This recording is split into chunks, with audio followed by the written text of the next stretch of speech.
Bonsoir, on va parler de la délinquance ce soir, de cette violence qui augmente jusqu'à tuer des policiers sur le périphérique, de ces cambriolages qui se multiplient et de cette crise qui semble pousser au crime. On va le faire ici, au ministère de l'Intérieur, avec Manuel Valls, le ministre qui nous attend dans un instant, et on va le faire alors que le malaise, semble-t-il, grandit au sein de la police, entre les policiers eux-mêmes. Et ce sera donc le thème de ce 215e numéro un peu spécial de Complément d'enquête.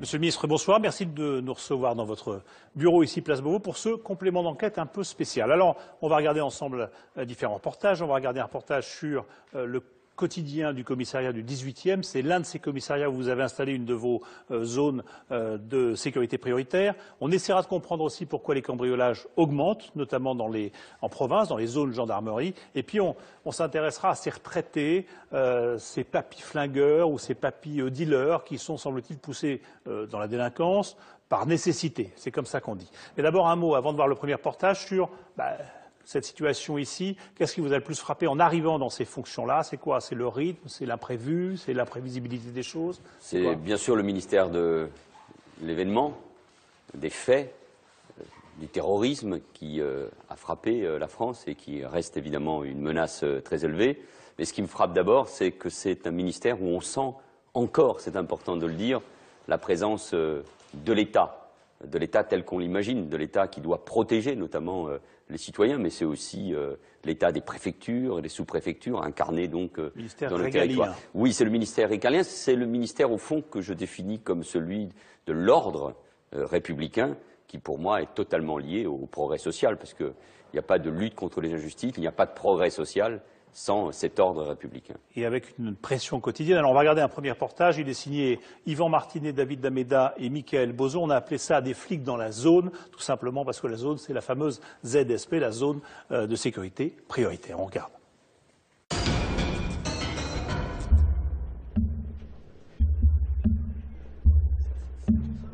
C'est une drôle de mission. Faire la chasse à la misère. Sophie est policière à Paris, capitaine dans le 18e arrondissement. Et ce matin, elle s'invite chez les pauvres. Depuis plusieurs mois sur ces trottoirs, un marché clandestin s'est improvisé. Avec leurs poussettes, ces deux femmes sont des vendeuses. Là c'est du lait. Là il y a quoi? Lait pour les enfants, c'est pour les enfants. Non, je te le laisse. Vous voyez, c'est ça. Voilà. Ça, c'est des choses qu'ils vont chercher, pour pas les nommer, il faut pas les nommer au Resto du Cœur. Et voilà, après, c'est ce qui est vendu ici. Alignés par dizaines, des hommes, des femmes, immobiles. Devant eux, un sac posé au sol. À l'intérieur, comme ici, des yaourts et des flancs au caramel. Combien de gabons, hein? C'est bien ça? 50 centimes. 50 centimes, 5 fois moins cher que dans le commerce. Du very hard discount. Chaque fois qu'elles arpentent ces trottoirs, Sophie et sa collègue Catherine supportent assez mal de voir ce grand déballage, au mépris parfois des règles sanitaires les plus élémentaires. Là, vous avez des petits pots pour enfants, des soupes. Ils les ouvrent une première fois, ils en donnent la moitié à leur enfant et ils remettent dedans une mixture à peu près similaire. Ils remélangent avec de la farine ou de l'eau ou autre. Allez, on y va. Les vendeuses ne sont pas poursuivies, mais la marchandise, elle, est aussitôt confisquée. Des saisies comme celle-ci, ces policiers en réalisent 1000 par mois. Bienvenue dans le 18e arrondissement de Paris. Durant une semaine, jour et nuit, nous nous sommes intéressés au travail ordinaire d'un commissariat de quartier populaire.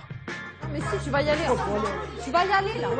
Loin des séries policières, des patrouilles rythmées par les querelles de voisinage, plutôt que les courses-poursuites. Pourquoi vous l'avez fait monter dans votre voiture, monsieur? Pour faire manger le zizi un petit peu, quelque chose comme ça? Dans un pays en crise, comment les policiers font-ils face? Protéger et servir, ces agents trouvent-ils encore du sens à leur mission? Nous serons dans la vie de Marie, simple flic, dans le quotidien de Sophie, Christophe ou Cédric, policiers dans cette zone sensible. Commissariat du 18e, bienvenue au poste. Mercredi après-midi, sur les trottoirs de l'hôpital Lariboisière. À perte de vue, des chiffonniers cette fois. Chaussures, vêtements, ils vendent de tout à des prix dérisoires. Ça 4 euros, monsieur.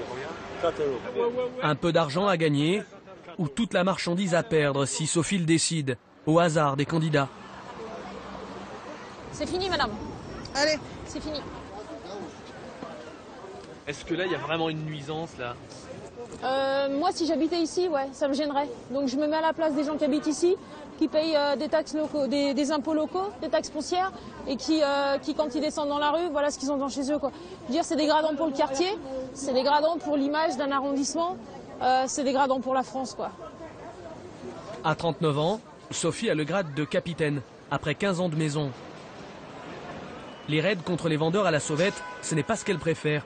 Mais ce poste est tournant et chaque jour, 5 policiers doivent s'acquitter de cette tâche. Sur le passage de Sophie, on remballe à la va-vite en se demandant où est le mal. Moi, je ne vois pas pourquoi des gens ils viennent ici de la police tout le temps pour faire merder des gens que je ne comprends pas pourquoi. Nous aussi, ça nous range aussi parce qu'on achète aussi moins cher. Je sais que c'est interdit, c'est pas bien, mais qui va nourrir mes enfants? J'ai 2 enfants, de 12 ans à 1 an. Ce vendeur kosovar va simplement s'éloigner de Sophie et reprendre son négoce un peu plus loin, comme si de rien n'était. Quelques saisies n'ont pas suffi à décourager la masse des chiffonniers. Dans ce face-à-face avec la police, ils savent qu'ils ont pour eux la force du nombre. On est dépassé par l'événement. Déjà numériquement au niveau des fonctionnaires de police implantés ici, on a vraiment de la peine pour éradiquer ce mal. Et puis il y a quand même 400 personnes ici et ouais, on est dépassé, quoi. On est aussi nous dans la crise. On est dans la crise, ouais, la crise de la crise. Nous, la police, on est en crise parce qu'on manque de moyens et puis finalement on est contaminé par la crise des autres et voilà. Vous y allez s'il vous plaît, vous pouvez pas rester ici, madame. Allez. Des policiers démunis face aux plus démunis. Le ministre de l'Intérieur vient pourtant de classer ce secteur en ZSP. Comprenez, zone de sécurité prioritaire. Une nouvelle mesure qui concerne une 60aine de quartiers en France. Plus de policiers y sont affectés, CRS, BAC, en attendant les nouvelles recrues, de jeunes gardiens de la paix. Des agents comme Marie, 26 ans. Voilà 5 ans qu'elle travaille au commissariat du 18e. C'est dans le métro! Cet après-midi, avec 2 collègues, elle assure la permanence police-secours. Il y a un collègue hors service qui a interpellé un voleur au métro Max Dormois. Donc forcément il est seul et il a besoin de l'équipage pour le soutenir. Ouais, c'est bon, il y a du monde. Une bande d'adolescentes vient de voler avec violence un téléphone portable avant de se faire cueillir dans ce bureau de poste. Les renforts sont déjà sur place. Non, non, monsieur, non. Pour l'instant, c'est fermé. Allez, vous écartez un petit peu, ça sert à rien de rester autour, là. Vous voulez une gonzesse, les gars? Ouais, si tu fais des malfaçons. Oui. Reste avec moi, là. Arrête de faire la nerveuse. Tu faisais la tranquilla devant tout le monde. 2 adolescentes interpellées. Marie est chargée de ramener l'une d'elles au commissariat. Go. Cette interpellation, une opération banale pour Marie. Les vols de portable représentent ici 4 plaintes sur 10. Mais ces affaires sont rarement élucidées. C'est encore le cas cette fois-ci. L'auteur principal, une autre ado, est parvenu à s'enfuir avec le téléphone après avoir roué de coups sa victime. Tu les connais les filles là? Tu les connais les filles? Il avait la fille qui avait son iPhone, ils l'ont arraché. Et puis moi je sais que j'ai pas arraché. Tu les connaissais pas toi les filles qui étaient qui? Si, je les connais. Ah, tu connais leur nom? Non mais bah, je vais pas dire leur prénom. Mais c'est qui va être emmerdé là, hein. C'est ça le truc. La jeune complice présumée, Marie la laisse à ses collègues. Attends, 2 secondes. Son boulot, c'est de repartir sur le terrain. Non, de l'autre côté, viens. Salaire, 1 900 € par mois, pour un quotidien où il est souvent question de vol, de coups, d'agression. Cette réalité, elle n'y était pas vraiment préparée. Je viens du sud-ouest, donc moi je suis pas du tout habituée à la grande ville comme ça, aux missions qu'on peut rencontrer ici, et à la population. Et... C'est comme vous l'imaginiez? Non, vraiment pas. C'est-à-dire? Ben, parce que la violence, et puis non, je pensais pas du tout, je m'attendais pas du tout à ça, mais vraiment pas. Avec le temps, Marie a dû apprendre à compter avec cette violence. mais aussi avec l'hostilité, celle qu'inspire son uniforme. J'ai l'impression que les gens nous voient vraiment, enfin pas comme des êtres humains, vraiment. J'ai l'impression qu'on nous croit, je sais pas, complètement différents, complètement obtus, foncièrement mauvais, foncièrement méchants, et qui sont même étonnés quand on arrive à avoir une discussion avec un policier alors qu'on est comme tout le monde. Donc, Les policiers, des gens comme les autres dans ce commissariat du 18e.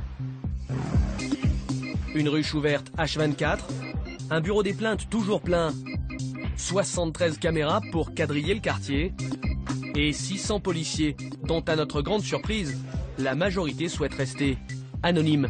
Donc qui ne souhaitent pas être filmés? Peur pour leurs proches, peur pour eux-mêmes. Drôle de métier où le gilet pare-balles est désormais obligatoire, comme une seconde peau. C'est un geste anodin de mettre le gilet désormais? C'est un geste habituel, oui, ça devient anodin, c'est un réflexe. Ça c'est tous les jours? Tous les jours, toutes les nuits, oui. Bon, à part si on reste dans le bureau chef de brigade, c'est pas la peine. Mais qu'est-ce que ça dit de votre métier, ça? Bah, ça dit qu'on doit être protégé, ça dit qu'on sait jamais à quoi on va avoir affaire. Et à la ceinture? C'est un pistolet semi-automatique. C'est quand même pas rien d'avoir ça comme outil de travail? Non, c'est pas rien, mais comme je vous dis, on est formé à ça. Vous avez déjà eu à tirer lors d'une intervention? Non. Vous redoutez d'avoir à le faire? Je redoute pas, j'espère n'avoir jamais à le faire. Hein. Armé, quelles que soient les missions, même les plus banales. Retour en patrouille avec Christophe, 43 ans, brigadier chef. 18 ans qu'il arpente le 18e, d'appel radio en appel pipeau. Exemple, avec cette intervention pour un colis suspect. Ouais, bah j'imagine. On va voir. Les gens voient bien que c'est des poubelles et ils disent que c'est des colis suspects. Alors oui, on est en Vigipirate, je veux bien, mais je veux dire, on est quand même pas... À Paris, on est quand même pas à Kaboul. Hein. Je veux dire, il va pas y avoir un colis piégé dans une canette de coca, quoi. Faut pas non plus psychoter, quoi. Voilà, donc nous quittons les lieux. Une affaire résolue? Ouais, une affaire résolue, ouais. Là, c'est rondement résolu. 28 rue Marcadet pour problème de squatter dans un appartement. Après avoir perdu 15 minutes pour des sacs poubelles, ils vont en perdre 15 de plus pour un conflit entre squatteurs et propriétaires. C'est toi qui as le renseignement? Les policiers ont bien localisé l'immeuble. Il ne reste plus qu'à y pénétrer. T'as une 18 de la PS 18? Oui, c'est le code 19, c'est 19. Oui, non, pas le bon code pour rentrer au 28 rue Marcadet. C'est le 2345 alpha, vous confirmez ce que vous avez fait? Ouais, affirmatif, 2345 alpha, c'est pas le bon, c'est bien le 28, hein, le numéro. Ça arrive pas dans les films. Si, dans les bons films. Cet immeuble, ils n'y rentreront jamais. Le propriétaire s'est ravisé. Opération annulée. Ce genre d'intervention, vous diriez que ça constitue quoi sur 10 interventions? Le métier de policier, c'est pas que d'arrêter les cambrioleurs, que de faire de chasser des voitures volées hautes, c'est aider les personnes âgées, aider les SDF. Il y a beaucoup de social dans notre métier. Et c'est pour ça que ça fait 18 ans que je suis en brigade, parce que moi j'avais pas l'esprit bac. J'ai l'esprit service de voie publique, oui. Retour avec Marie. Sa patrouille à elle vient d'être appelée pour un différend dans un magasin cette fois. Un homme virulent apparemment qui s'est énervé dans une boutique de téléphonie et donc il devient de plus en plus violent. Elle redoute que la situation ne dégénère. Elle ne va pas être déçue. Bonjour, qu'est-ce qui se passe? Lequel? Quel monsieur? Le client mécontent attend sur le trottoir d'en face. Il explique avoir été molesté par un vendeur, mais ne semble pas dans un état normal. Bonjour monsieur. Je vous explique. Ma femme, elle a 25 ans, elle est belle comme vous, encore plus grande, une belle blonde, même fraîche comme l'aube. Bon, allez, okay. Si vous voulez déposer plainte, il n'y a pas de souci. Ah oui, bah oui, je vais ramener la personne aussi. Mais oui. Attendez, laissez-moi terminer. Ah oui. Mais c'est que je vous indique aussi que eux déposent plainte également pour les propos racistes que vous avez tenus à leur égard. Ok, mais ça sert à rien votre zèle avec moi. Pour intervenir avec des gens comme ça, ils vous écoutent pas, ils sont dans leur truc et ils tiennent pas forcément des propos très cohérents. Donc, et on a en face, on a des victimes aussi. Donc on va ramener tout le monde au commissariat pour décanter tout ça. On va présenter ça devant l'officier et c'est lui qui donnera la marche à suivre. Il va où là? Aller s'expliquer au poste, le vendeur ne l'entend pas de cette oreille. Lui veut tout simplement rentrer chez lui. Écoute-moi. Écoute-moi. Depuis tout à l'heure, je suis tranquille avec moi. J'essaie de t'écouter. On n'est pas en tort. Je m'en fous. Tu vas venir avec moi pour expliquer ce qui s'est passé. Mais rien, dis oui, je vais te forcer, je suis obligée de t'amener avec moi, autant que je suis obligée de l'amener. Arrête de t'énerver sur moi comme ça. Son autorité de policière n'y fait rien. Marie a beau faire 40 cm de moins que le vendeur, elle va devoir s'interposer physiquement. Si tu veux que ça se passe bien, arrête. Tu sortiras pas d'ici. Si tu veux jouer au con avec moi, on va jouer au con. Non, il n'y a pas moyen. Depuis tout à l'heure, je suis rigolo avec vous, là, ça veut dire quoi, ça? Marie appelle des renforts pour ramener tout le monde au poste. Tous y déposeront plainte. La policière a su maîtriser la situation, mais l'affaire aura mobilisé 5 policiers durant plus de 45 minutes. 22 h, prise de service au commissariat. La soirée démarre par un café, de quoi tenir jusqu'au lendemain à 6 h. Comme chaque soir, une patrouille à part va rôder dans le quartier. C'est ici qu'elle prépare sa tournée, au bureau dit des doléances. Allez, on va regarder ça. Ce soir, vous avez quoi comme action prévue? Je vais en faire 3-4 doléances où il y a des jeunes qui font du trafic de stupéfiants. Ils sont souvent dans un hall où ils mettent des déchets partout, ils urinent au sol et tout. Enfin, c'est vraiment... Dans ce classeur, les lettres anonymes ou non adressées par des riverains, souvent pour des halls d'immeubles occupés.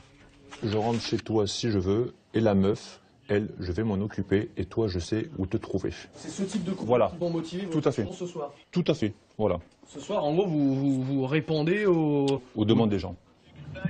Première étape de leur patrouille, l'immeuble des auteurs de ce courrier.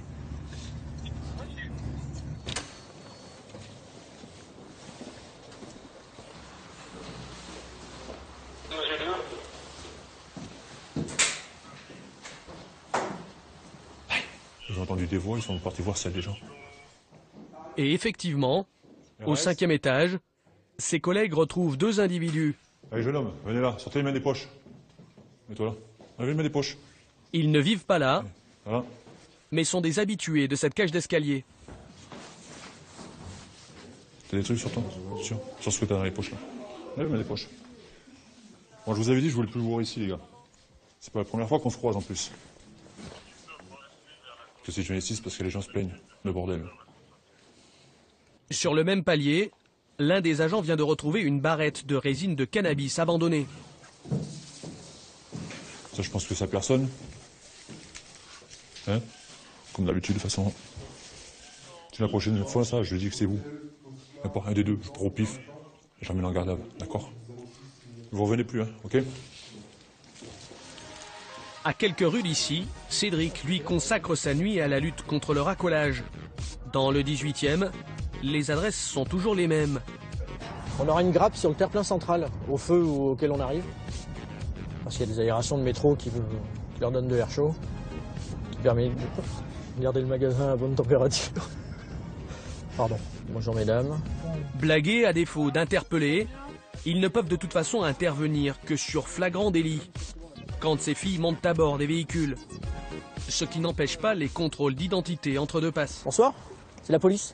Il y a eu un problème avec le monsieur? Oui, c'est un problème. Notre objectif, c'est d'interpeller une ou 2 prostituées en flagrant délit de racolage. C'est l'objectif chiffré que vous avez? Chiffré? Non, il n'y a pas de chiffre. C'est l'activité qu'on doit avoir. On a un véhicule équipé pour ça, on est en civil pour ça. Ça vous fait rire quand je vous parle de chiffres? Oui, mais oui, c'est un grand tabou. Il n'y a pas de chiffre dans la police. C'est bien connu. Et si vous pouviez arrêter une ou 2 prostituées ce soir, ce serait bien. Ce serait pas mal. Ça serait bienvenu. Disons que ça montrerait une certaine activité. La politique du chiffre, c'est ce que Manuel Valls dit vouloir supprimer. Mais dans ces nouvelles zones de sécurité prioritaires, pour juger de sa réussite, il lui faudra bien attester de quelques chiffres.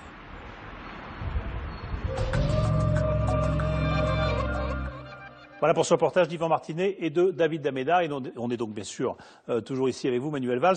Les chiffres, la politique du chiffre, c'est terminé, c'est oublié, c'est fini, c'était Sarkozy? On en parle plus? Bien sûr, il faut des résultats. Mais la politique du chiffre, c'est-à-dire faire en sorte que les policiers, mais aussi les préfets, soient, parce qu'on a décidé, obligés de ramener des prostituées, d'arrêter des fumeurs de cannabis. Le bâtonnage, comme on appelait ça. Voilà, des sans-papiers, pour faire monter les statistiques de la délinquance. Non, ça c'est fini, parce que cela a fait exercer une pression sur les policiers qui a d'une certaine manière perverti et leur métier et et leur mission. On va revenir sur les chiffres et notamment sur les cambriolages après. Le deuxième reportage, plus qu'un mot d'ailleurs, sur ce malaise qu'on sent poindre, et on l'a bien vu il y a 2 jours quand il y a eu des manifestations de policiers un peu partout. Là, on est dans une ZSP et on a une policière qui dit nous, la police, on est en crise, on est dépassé, on manque de moyens, on est contaminé par la crise des autres. Qu'est-ce que vous lui dites? C'est une phrase très juste, parce qu'au fond, les policiers sont ceux qui sont au cœur de la crise.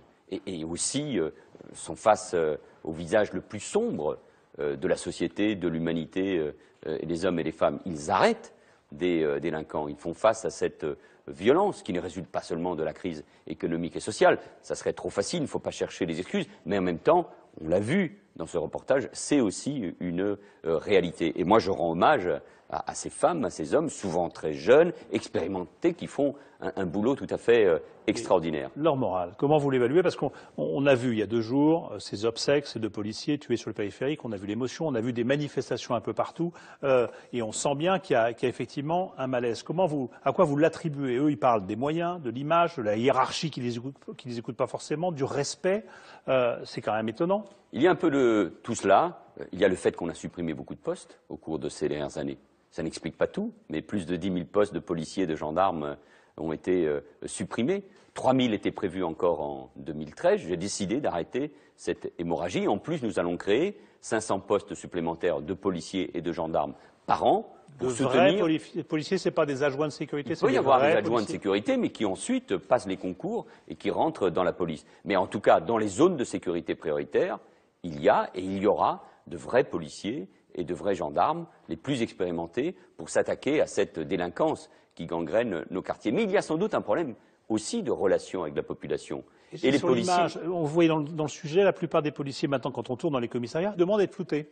Parce qu'ils ont peur de l'image qu'ils peuvent avoir, du fait que leurs voisins puissent savoir qu'ils sont policiers, etc. Il y a une façon de vivre ce métier-là qui n'est plus le même qu'avant. Et au fond, à travers ce reportage, c'est l'occasion pour moi de dire à ceux qui nous regardent, à ceux qui nous écoutent, qu'ils doivent respecter les policiers, qu'ils doivent savoir que les policiers comme les gendarmes font un travail extrêmement difficile, utile. On a eu trop tendance à railler le travail des policiers, à considérer que, au fond, c'était eux qui étaient responsables de la dégradation de la relation avec la population. Moi, je souhaite une police respectée par les citoyens et respectueuse aussi des citoyens. Et c'est pour cela que nous sommes en train de conclure un code de déontologie commun à la police et aux gendarmes. Mais c'est aussi pour cela que j'ai refusé le récépissé, pour les contrôles d'identité, parce que je ne souhaitais pas qu'on puisse remettre en cause les contrôles d'identité et qu'on donne le sentiment de stigmatiser, c'est un mot qu'ils utilisent souvent, et de mettre la les police sous policiers surveillance. et les gendarmes. Non, évidemment, la police doit respecter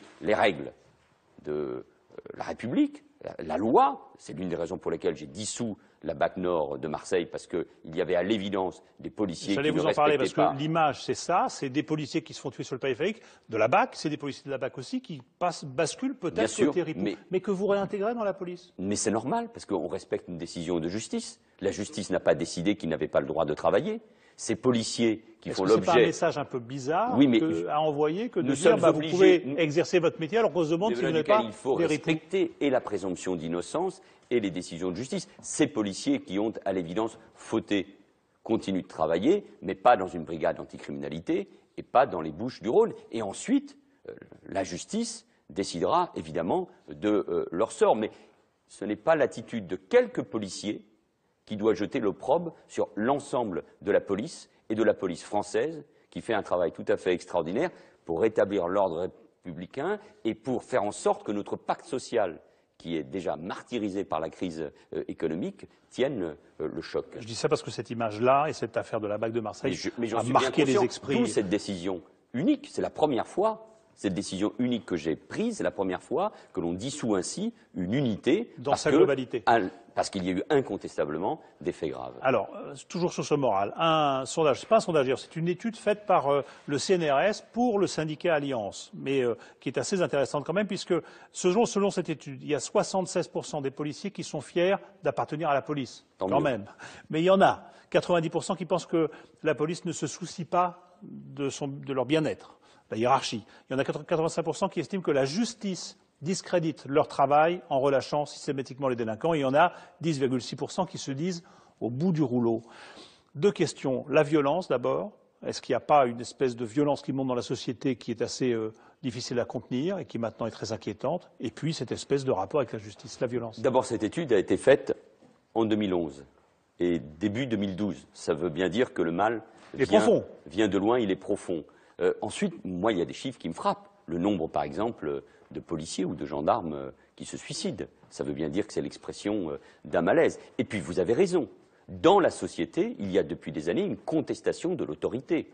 Du policier, du gendarme, on s'attaque à celui qui porte l'uniforme, je pense aussi aux sapeurs-pompiers. On a un problème d'autorité. Une contestation de l'enseignant aussi. Et moi, je crois qu'il faut réhabiliter, réinventer l'autorité, parce qu'une société a besoin de règles, de lois, sinon c'est la loi de la jungle ou l'ordre des mafias, des caïds qui s'impose dans nos quartiers. Et quand on attaque un policier, quand on l'insulte, quand on s'attaque à son intégrité physique, ça veut bien dire qu'on s'attaque à la République, à l'État. Donc il faut être intransigeant à l'égard de tous ceux qui s'en prennent à la police. Et ces jeunes qu'on voit parfois, qui sont les mêmes parfois dans les classes, qui contestent l'autorité de l'enseignant, qui contestent l'autorité de leurs parents, qui s'attaquent à des policiers. Plus ça veut dire de sévérité, beaucoup plus de sévérité, sanctions. De règles, de sanctions, et les policiers, parce qu'ils sont face à cette société qui va mal, sont forcément les premières victimes de cette violence. On entend Mme Taubira qui dit « Ah, la sanction, c'est pas la seule solution, la prison non plus ».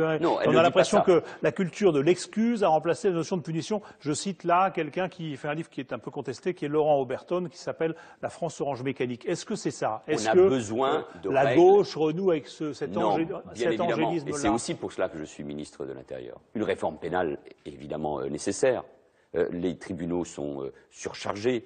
Il y a des dizaines de milliers de peines qui ne sont pas exécutées. L'état de nos prisons est déplorable. Ça a été démontré par les journalistes. Vous avez fait ce type d'enquête. Donc il faut répondre à la violence qui monte dans la société, à la récidive qui n'a pas été jugulée au cours de ces dernières années. Mais une réforme, pas la sanction. Mais une réforme de la justice ne peut pas se faire sans la police. Elle ne peut pas se faire contre la police. Et la prochaine réforme de la justice, elle devra se faire avec évidemment les magistrats, mais aussi les policiers et les gendarmes. Les policiers qui mettent en cause la justice, vous n'avez pas l'impression de faire un peu le grand écart avec Mme Taubira? Mais moi je m'entends bien avec Christiane Taubira. Oui, vous dites ça toujours, mais... Non, parce que c'est la réalité, parce que c'est une femme d'autorité, parce que l'image qu'on cherche à lui coller est fausse.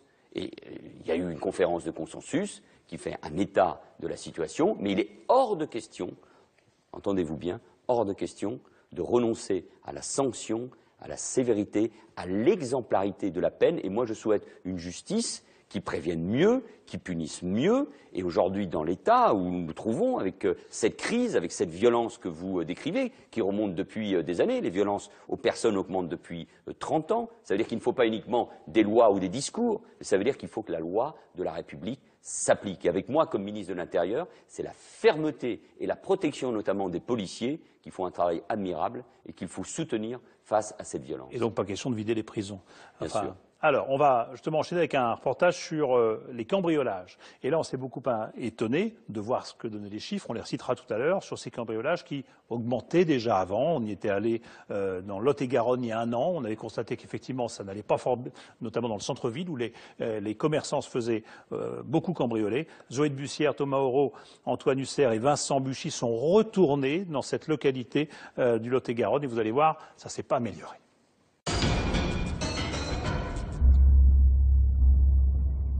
Avec ses faux airs de rapetou, Damien Dalbo ne prépare pas un mauvais coup. Il est gendarme. Il n'en finit pas de sillonner le Lot-et-Garonne au rythme des derniers cambriolages. Vous voyez, cette maison, par exemple, a été cambriolée.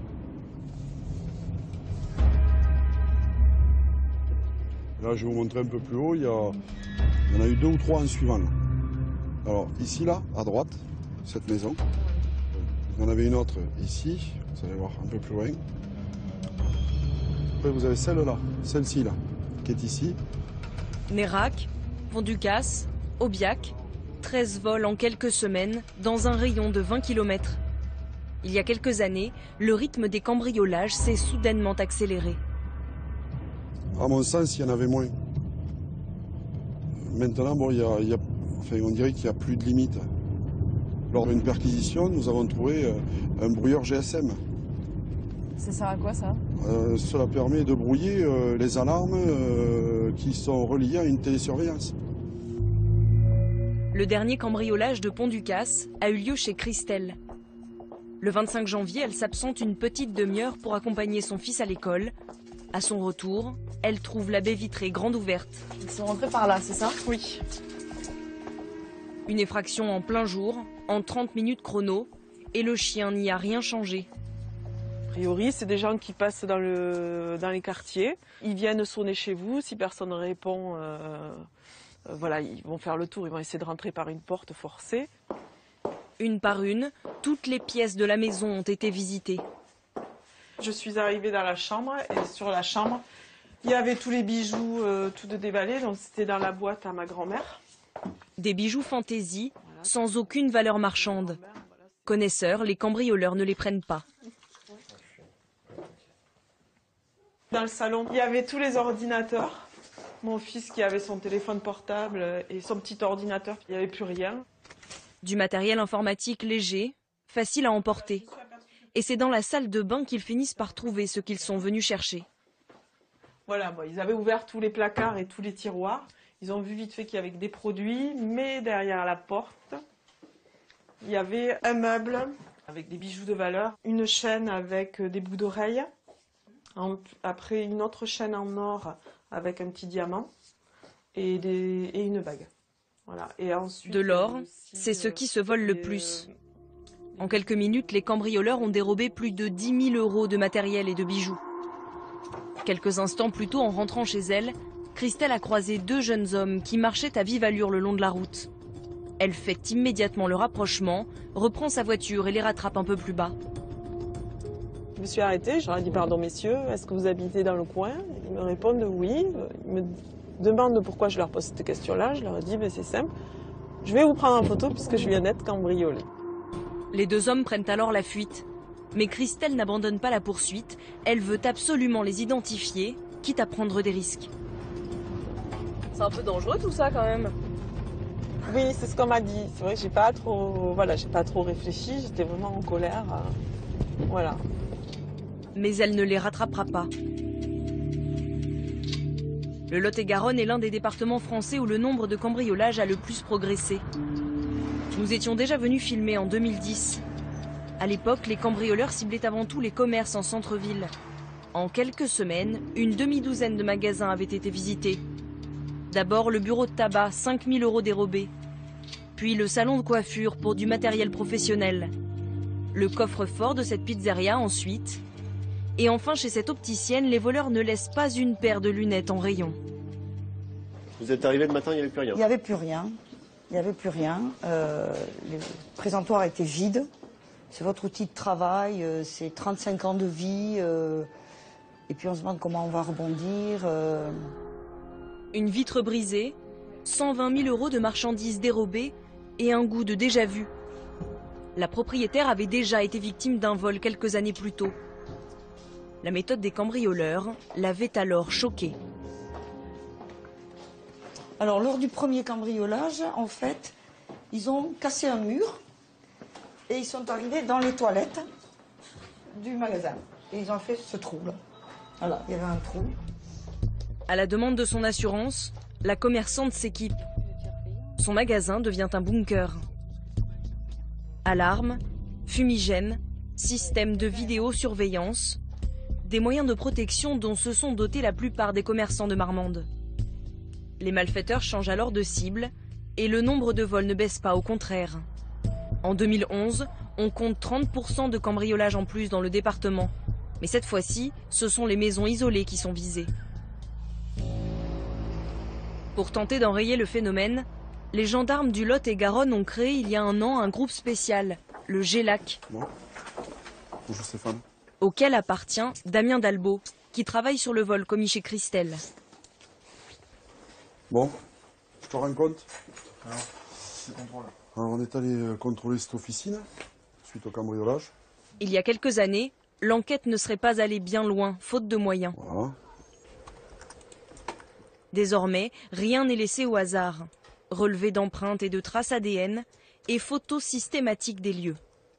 Là, c'est les tiroirs du meuble de l'entrée de la maison. C'est le rituel, hein, si vous voulez, dans les cambriolages, tous les tiroirs sont ouverts, les boîtes sont vidées sur le lit ou sur le canapé. C'est vraiment le rituel, quoi. C'est classique. Hein. Mais dans ce dossier, très peu d'éléments.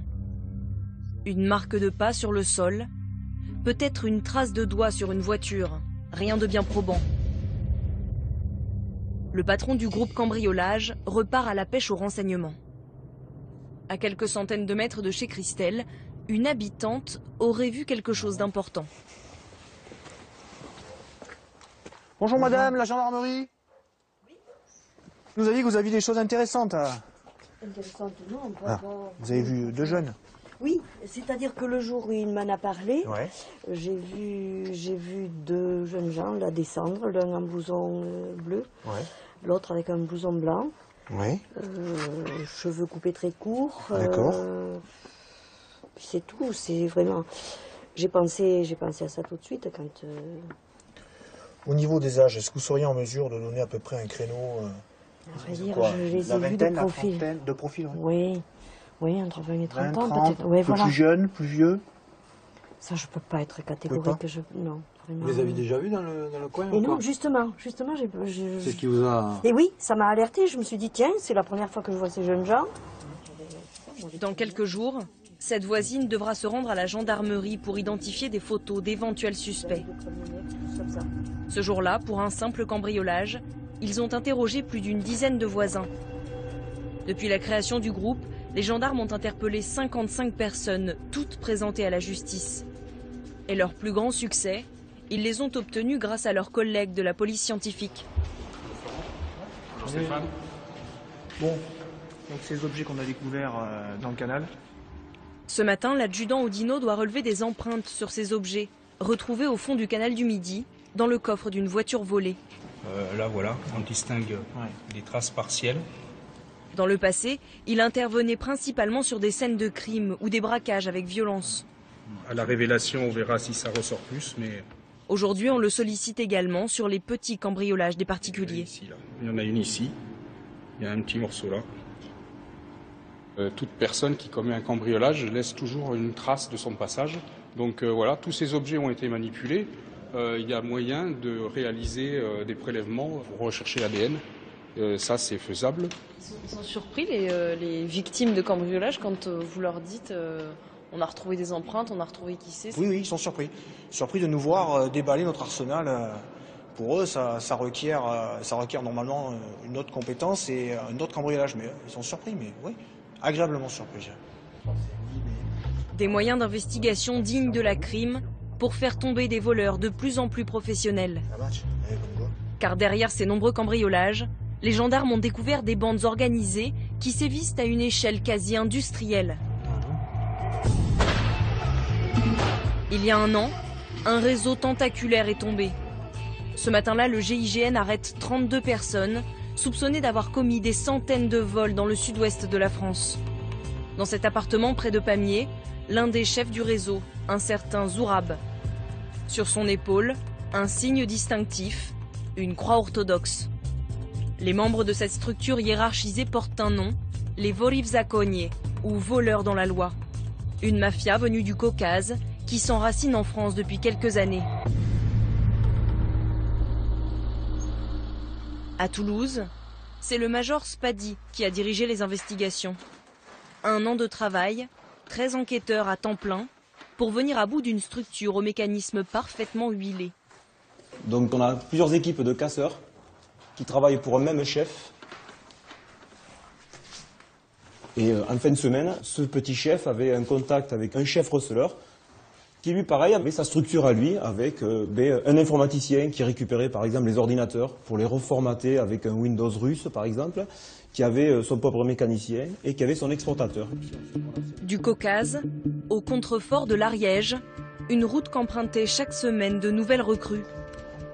L'implantation des Géorgiens se situe sur l'Ariège, dans ce secteur-là.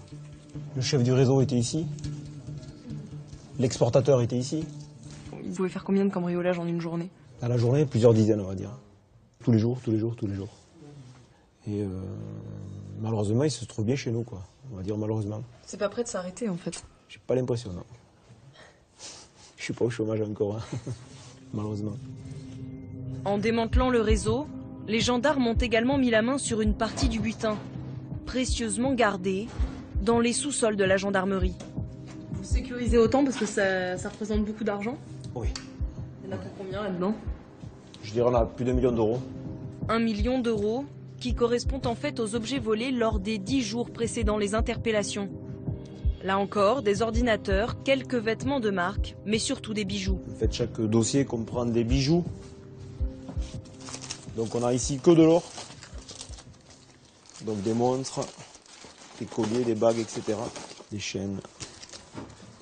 Par semaine, vous estimez que vous arrivez à revendre combien de kilos d'or? De 1 à 3 kilos, je pense. Environ de 1 à 3 kilos d'or. C'est revendu entre 22 et 25 000 euros le kilo.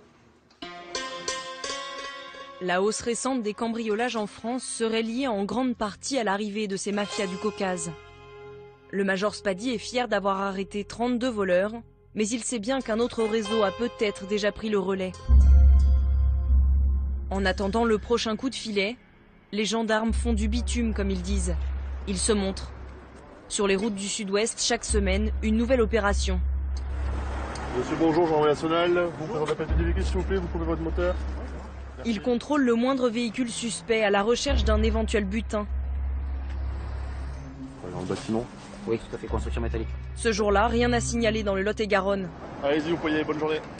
Aucun voleur sur le barrage, ni aucun cambriolage dans le département.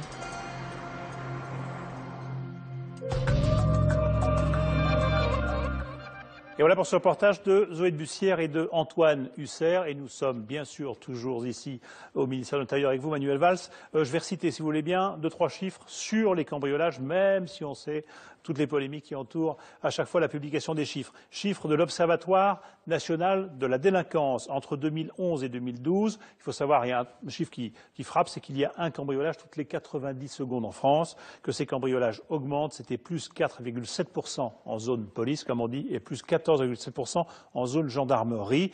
Et en ce qui concerne maintenant les chiffres de la préfecture de police, citée par le Figaro l'autre jour, et là de mois à mois, entre janvier 2012 et janvier 2013, en comparant ces 2 mois, eh bien les chiffres sont terribles. À Paris, les cambriolages augmentent de 58,9% et de 41,7% en banlieue. Alors vous allez me dire, les chiffres ont changé, le thermomètre, on va le changer, etc. Mais quand même, ça explose les cambriolages? Ça fait 4 ans que les cambriolages explosent un peu partout. Ne prenez pas toujours les chiffres du journal Le Figaro, puisque les chiffres l'année dernière ont été arrêtés. L'Observatoire national ont été arrêtés. Non, les chiffres du Figaro ont été arrêtés le 26 janvier. Mais moi, je ne veux pas polémiquer avec les chiffres. Il y a un observatoire indépendant et il faut regarder la réalité en face. La violence, elle est là. Et les cambriolages explosent depuis 4 ans, notamment en zone gendarmerie, c'est-à-dire dans les territoires ruraux et périurbains. Parce que là aussi, la société a changé.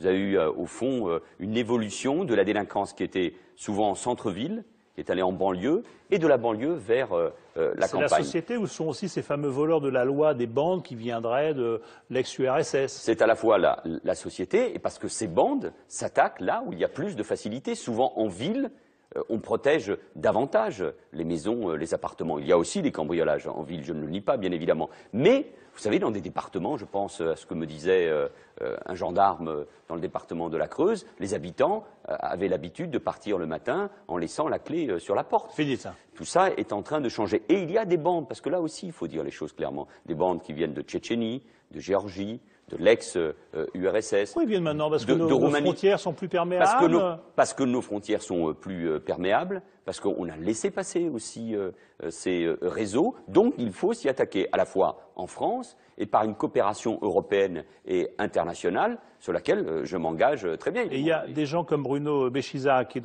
le secrétaire national de l'UMP chargé de la sécurité, élu de Seine-Saint-Denis, qui dit ça, ces cambriolages, et notamment en ville, c'est aussi une délinquance qui vient de ces bandes, enfin pas ces bandes, ces camps de Rome, qui sont, dit-il, les camps de la honte, qui sont de plus en plus présents autour de nos villes. Alors il y a une délinquance qui est effectivement à ces campements. Et là aussi, c'est une réalité. Et la coopération que nous avons avec la police roumaine sur Paris nous permet d'arrêter, d'attaquer ces bandes, l'exploitation là aussi de la misère, la mendicité des enfants, la prostitution. Donc il ne faut pas être naïf. Et c'est aussi pour cela qu'il faut C'est parce que ces Roms, démanteler on les d'abord. laisse rester là et on les renvoie plus? Je reste très ferme sur l'idée qu'il faut démanteler ces campements et que les Roms doivent être renvoyés, doivent revenir en Roumanie. Vous dites la société change, elle évolue, elle se durcit, elle se crispe avec la crise? Oui, elle est plus dure. La société française est plus dure de ce que l'on croit parfois. D'abord parce qu'il y a cette contestation de l'autorité que nous évoquions il y a un instant.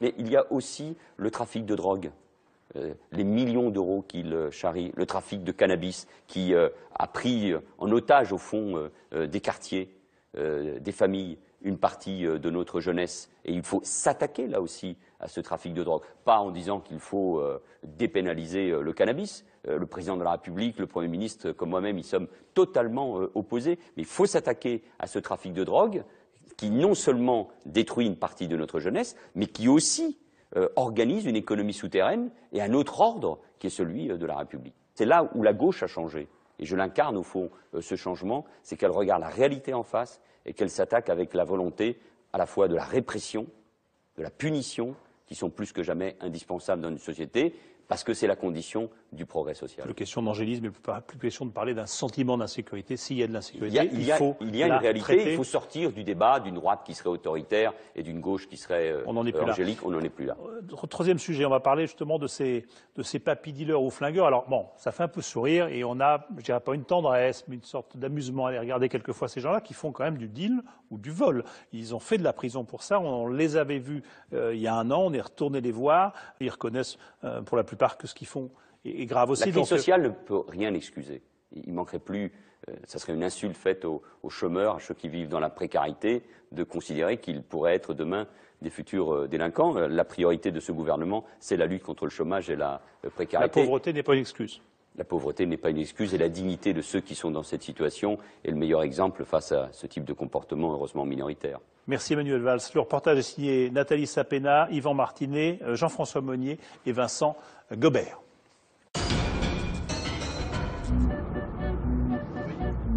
Il y a des délinquants plus surprenants que d'autres, de ceux qu'on ne soupçonne pas, qu'on imagine à la pêche avec leurs petits-enfants plutôt qu'à vendre de la drogue. C'est le cas de Michel Baume, tranquille retraité dans sa cité de Compiègne. Quand il nous avait reçus il y a un an, la justice venait de le condamner à 18 mois de prison ferme. Il attendait l'exécution de sa peine. Son délit, avoir revendu des plaquettes de résine de cannabis dans sa cuisine. Oui, non. Le plus qu'il y avait, c'était à peu près 100 grammes. C'était coupé ici, là, tout dans le travail, là. C'était 10 ou 20 ou 15 ou 30 euros. C'était coupé à peu près. Vous voyez, c'est vraiment qu'on a apporté des fers à 25, pour les payer le fournisseur, pour les gagner un peu d'argent dessus, en effet. Payer le fournisseur et se faire une marge, pour Michel Baume, un petit business comme un autre. C'est grand, c'est grand, ça fait grand, c'est grand. Moins épais, là, donc moins épais que ça. Ça faisait quoi, ça? 100 grammes, à peu près. 100 grammes? Vous avez jamais vu 100 grammes de shit, ça pouvait. Non, mais vous, oui. Ouais, moi, oui, je sais pas. Vous imaginiez quoi en vous lançant là-dedans? D'essayer de me dépanner un peu, gagner un peu d'argent pour me dépanner. Vous vous rendez compte que vous êtes devenu trafiquant de drogue? Ah bah oui, c'est ça. Michel Baume paraissait alors serein, presque insensible à la prison qui l'attendait. Sa femme, elle, s'angoissait, spectatrice impuissante des errements de son mari. Moi, je respectais parce que, je vous dis, il y avait tout le monde qui venait, il venait tout le temps, sans arrêt, sonnait à la porte et tout. Et moi, je lui disais qu'il fallait stopper tout ça, quoi. Ça avançait à rien. Jocelyne allait jusqu'à disculper son mari. Les comptes du ménage, des dettes, une très petite retraite, tout cela expliquait à ses yeux son trafic. Voilà, ça c'est ce que mon mari touche au mois. Là, c'est tous les créanciers qu'on a. Tout ça. Donc on paye au mois, chacun un petit peu. Il y en a qu'on paye 68 €, il y en a qu'on paye 40 €, il y en a qu'on paye... En tout, ça me fait 235 € par mois à tous les créanciers. Pour vivre, il me reste, je sais pas, en gros, 250, 300 €, pas plus. La justice a fini par l'entendre. Sa peine, Michel Baume l'effectue en ce moment chez lui, avec un bracelet électronique. Des affaires comme celle-là, il y en a de plus en plus. L'an dernier, les juges ont condamné 17 000 prévenus de plus de 60 ans. En prison, ils sont 4 fois plus nombreux qu'il y a 20 ans. La France vieillit, ses délinquants aussi. Mamie pétard, papy dealer, octogénaire chapardeuse. Est-ce l'âge ou la crise qui les fait basculer dans la criminalité? 3 retraités délinquants ont accepté de nous expliquer comment ils avaient franchi la ligne jaune.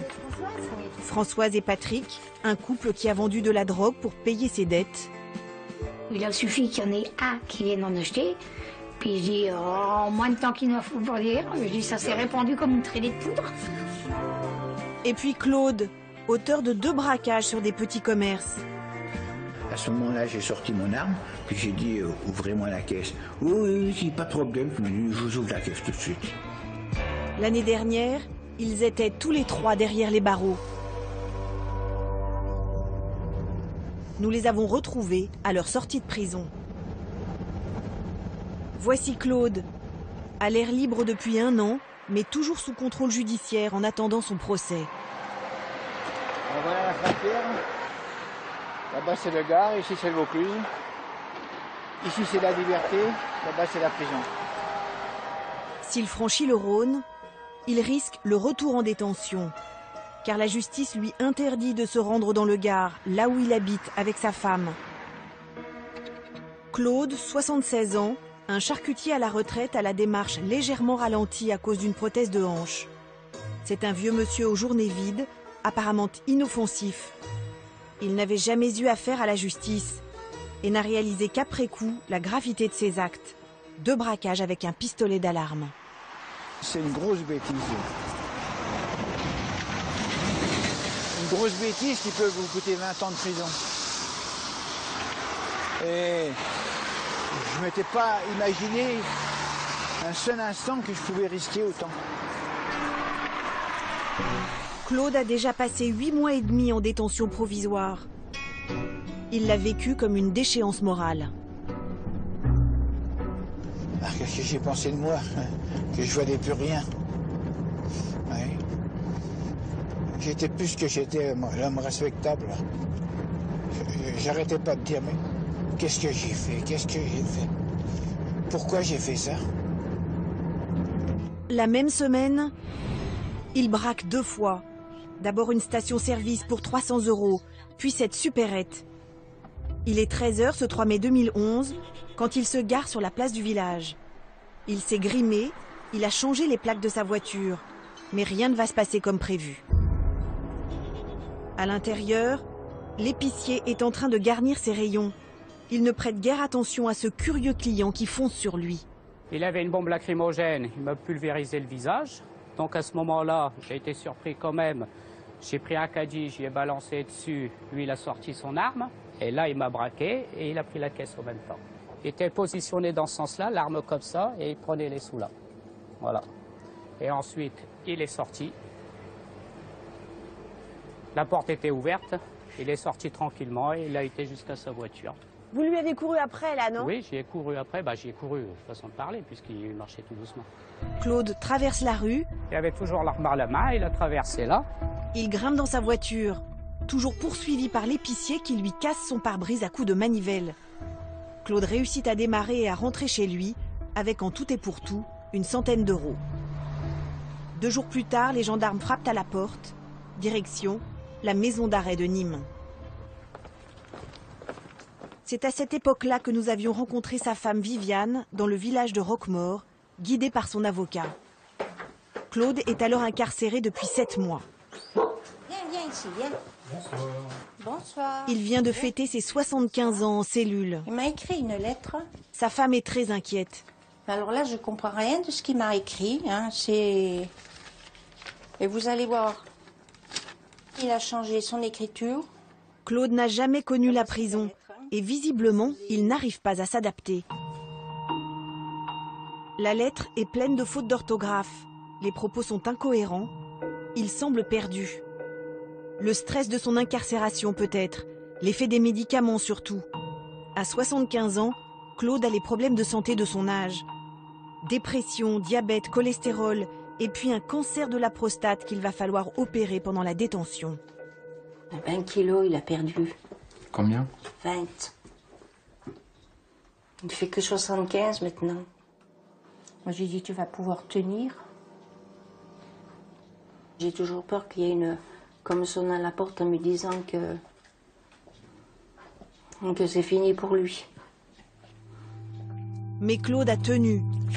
2 mois après cette interview, il est sorti de prison. Aujourd'hui, il s'est remplumé et il a réfléchi à cet enchaînement funeste qui l'a conduit là où il est. Selon lui, ce sont les dettes accumulées qui sont devenues insurmontables. Il fallait que je trouve au minimum, dans un premier temps, 800 €. Hein? Alors moi, je ne pouvais pas les trouver. Je ne savais pas comment faire pour les trouver. C'est que l'idée-là m'est venue, c'est tout. Alors j'ai acheté un pistolet d'alarme, hein, puisque j'ai vu ça à la télé. J'ai acheté une perruque, une fausse barbe. Alors c'est bizarre parce que ma barbe était noire et les cheveux étaient roux. Alors, vous savez, j'étais pas doué. Dans quel état d'esprit vous étiez? J'étais dans un état d'esprit second parce que j'avais pris des cachets antidépresseurs. Au lieu d'en prendre un, j'en avais pris 4. Alors évidemment, c'était pour me donner du courage. Hein? Est-ce que vous trouvez que ce que vous avez fait n'est pas si grave? Ben si, je trouve que c'est grave. Ah si, j'ai regretté d'ailleurs, beaucoup.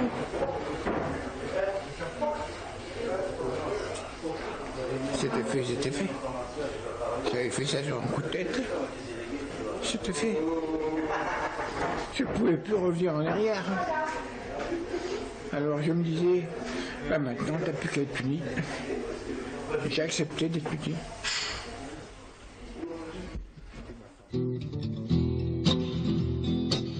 Même avenir maussade, mêmes angoisses financières, même dérive dans la délinquance à l'âge de la retraite. À Bohain en Vermandois, petite ville du département de l'Aisne, plombée par le chômage, nous avions rencontré l'année dernière Kevin. Il nous avait raconté l'histoire de ses parents, plutôt singulière. Son père et sa mère étaient tous les deux derrière les barreaux pour trafic de drogue. Mon cher fils, je suis bien rentré en prison avec un peu de tristesse, mais ça va quand même. Pendant qu'ils étaient en prison, Kevin nous avait ouvert leur maison, là où le couple avait établi son petit négoce. Dans le salon, il y avait encore tout l'attirail des papy dealers. Donc ici d'ailleurs on a encore une pesette qui se servait. Ça c'est quoi ça? C'est une petite pesette électronique donc qui servait pour peser la quantité d'héroïne. Il l'achetait à 12 € le gramme, qui lui ici après ça se revend à une trentaine d'euros le gramme.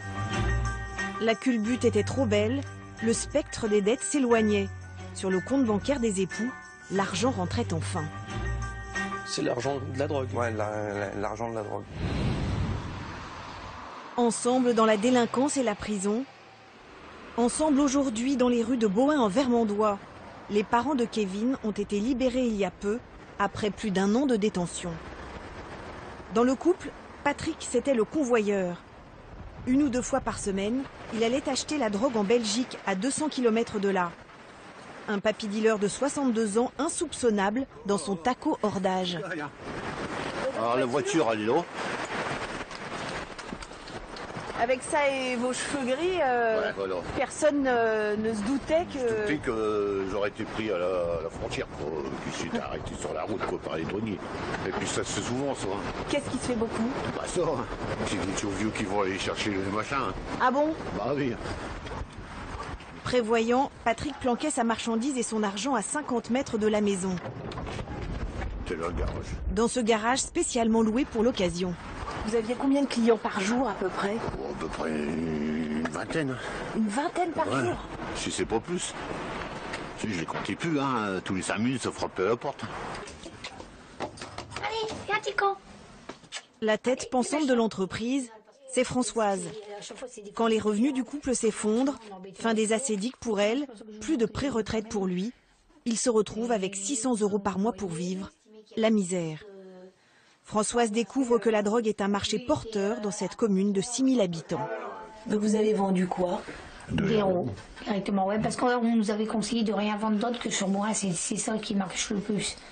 J'ai dit, papa, écoute, ça sera une solution plutôt que de tomber dans un dossier de surendettement, parce que moi, je ne le supporterai pas. Elle veut pas de dossier de surendettement. Avec la fierté que j'ai un dossier de surendettement, je ne le supporterai pas. Je dis, on va faire ça, et puis en 4-5 mois, on va faire le dossier de surendettement. Je dis, on va payer nos dettes, et puis on se tranquille. Ils vendent donc cette drogue dure, une poudre brune, des doses d'1 gramme ou d'1 demi-gramme qu'ils confectionnent le soir devant la télé. Ils sont devenus des marchands de mort. Et les toxicomanes, ils étaient dans quel état physique? Ils arrivent ici, ils sont là, ils tremblent, ils frissonnent, ils ont des gouttes de sueur qui perdent partout. Il y en a des fois, ils sont sur le point de tourner de l'œil. En plus, nous, on le faisait pas cher ici. Mais devenir dealer de drogue, ça ne vous posait pas de problème? Au début, si, mais après, c'était la seule solution qu'on a vue. Ils finissent par être dénoncés et condamnés à 2 ans de prison. Françoise a eu droit au bracelet électronique. Patrick a purgé sa peine. Pas facile pour un papy de se retrouver en prison. On l'a vite pris pour un délinquant sexuel, jusqu'à cet article dans la presse locale qui a tout changé. C'est pour ça que j'ai donné ça à la prison, là. Bon, après, j'étais tranquille. Vous le voyez pour la première fois, est-ce que vous pouvez vous imaginer que c'est un vendeur de drogue? Non. Donc en prison, il ne voulait pas le croire quand il disait. Et après, bon, j'étais rond, là, bon, la prison, après, j'étais papy dealer, tout le monde qui m'appelait. Puis l'ancien, puis j'ai été respecté. En 6 mois de business, ils auront revendu 750 grammes d'héroïne pour un bénéfice net de 15 000 €. Mais entre les intermédiaires, les crédits aux toxicos, l'argent donné aux enfants, le couple est toujours dans la même impasse financière. Pour Claude, le papy braqueur, l'issue est encore incertaine. La date de son procès n'est pas encore fixée. En attendant, il vit dans la crainte. L'avocat n'arrête pas de me le dire.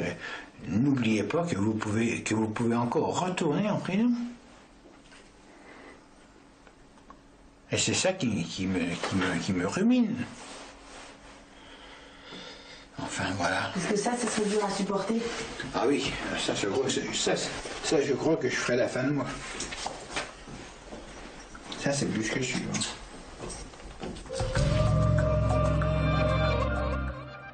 Et voilà pour ce reportage de Nathalie Sapena et de Jean-François Meunier sur ces papy dealers, papy flingueurs. Et on est ici avec vous, Patrice Laster. On est dans ce bar de l'hôtel Regina, un hôtel qu'on remercie parce qu'il nous accueille souvent. Et souvent, le hasard fait bien les choses pour parler avec des truands ou anciens truands, avec des avocats ou des policiers. Vous êtes policier, enfin vous êtes un ancien policier, puisque vous avez été, vous êtes entré dans la police en 1974, vous êtes sorti en 2007, vous avez fait 10 ans au 36 quai des Orfèvres, et puis des années dans la banlieue sud, du côté de l'Essonne et de Draveil.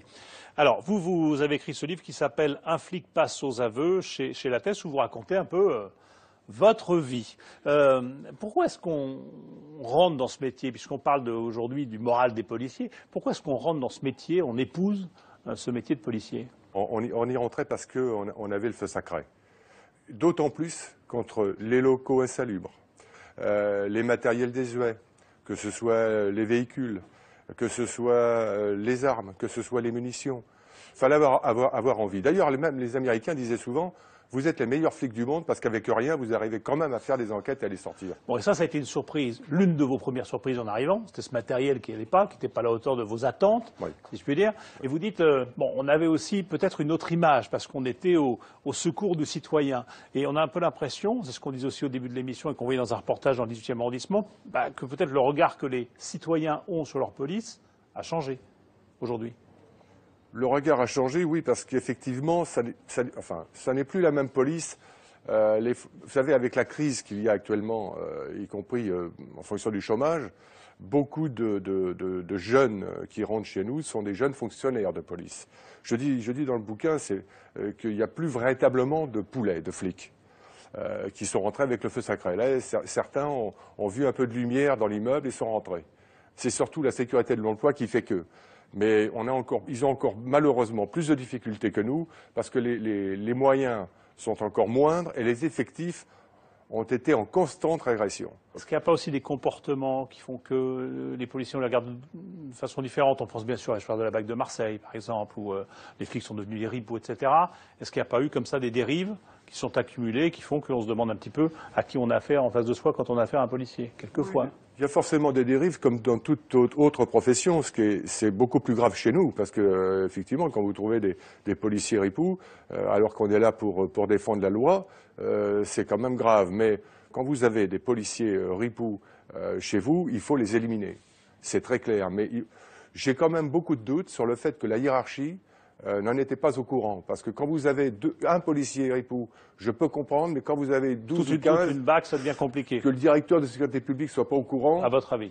Je pense qu'il y a un problème. Qu'est-ce qui fait qu'il y a justement quelquefois des policiers qui dérapent, et comment est-ce que vous, comme policier, dans toutes vos activités, pendant toutes ces années, vous avez évité de déraper? Quel garde-fou vous avez eu quand vous êtes au contact des truands, des bardes, des putes, etc. Ben vous savez, il n'y a plus qu'à aller au fond de ce qu'on a voulu faire au départ.